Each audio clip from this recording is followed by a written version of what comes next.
Thank you very much, Mr. Chairman.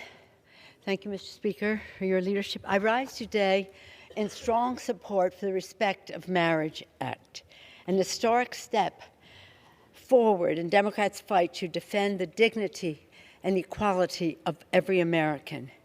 Let us salute those who have legislated and advocated relentlessly to make this bill the law of the land. Thank you, Mr. Chairman of the Judiciary Committee, Jerry Nadler, Equality Caucus Chair David Cicilline, and all of the members of the Equality Caucus, and the grassroots activists out there, without whose mobilization so many pieces of legislation to expand freedom in our country would not be possible. I say that because when I came to this floor 35 years ago, my first speech on the floor after I was sworn in was to talk about, say that I came here to fight HIV and AIDS. What I learned after that is that we had to fight against discrimination against people with HIV and AIDS. Two people who were so significant in that are Phyllis and Del Martin and Phyllis Lyons, champions in our country.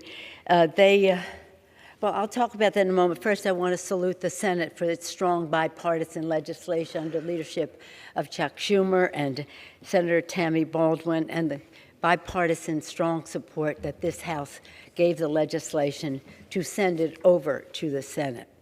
Marriage equality has been a law across our country since 2015, and proudly even longer in the state of California. Indeed, my thoughts today are with Phyllis Lyon and Del Martin, two dear friends and iconic trailblazers.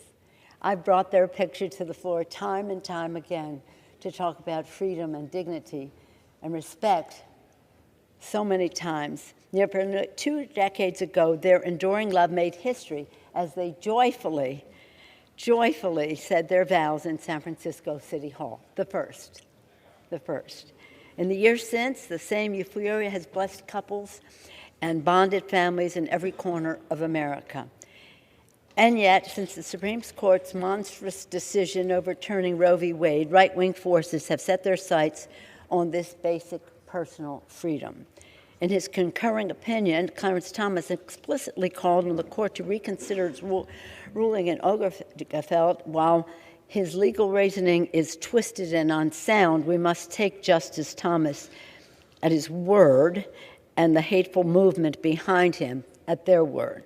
We must act now on a bipartisan, bicameral basis to combat bigoted extremism and uphold the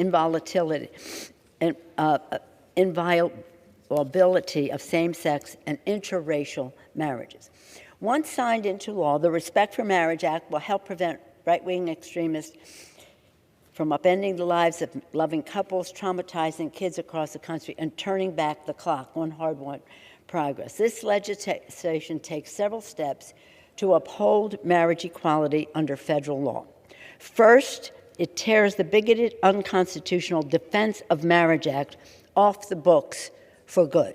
When that bill was passed, our colleagues understood that it was not constitutional. Why else would they have tried to strip the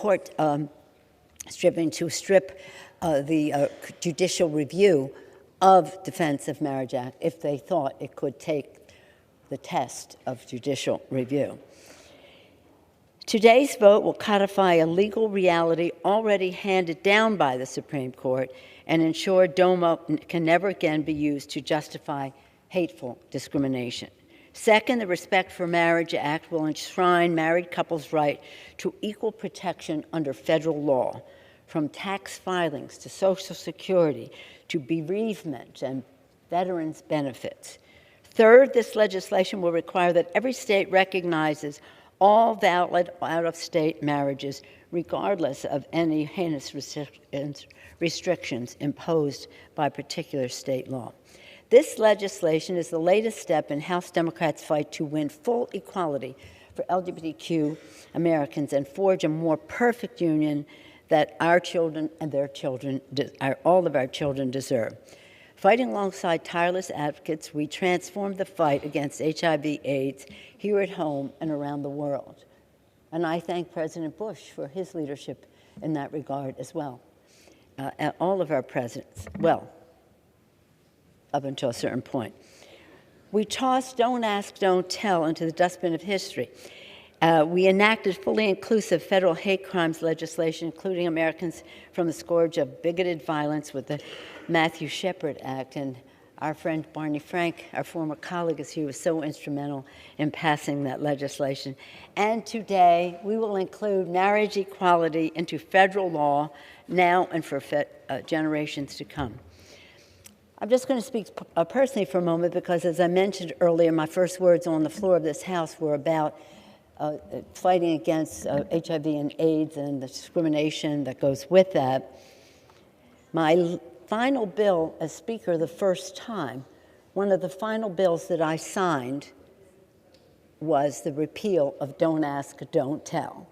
And now one of the final bills that I will sign in the enrollment will be this beautiful legislation, the Respect for Marriage Act that we are passing today.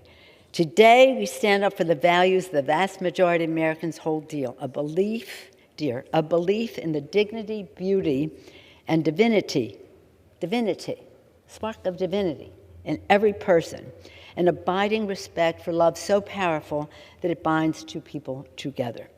San Francisco's, when we talk about freedom, I think of Harvey Milk. He once told his supporters, "I have tasted freedom. I will not give up that which I have tasted."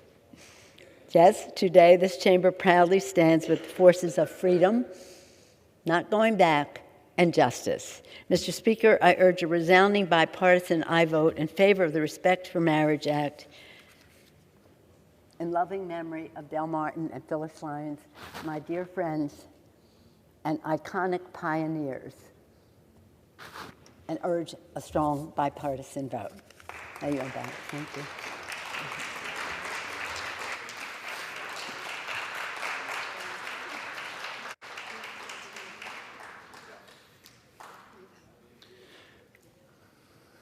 The chair will remind all persons in the gallery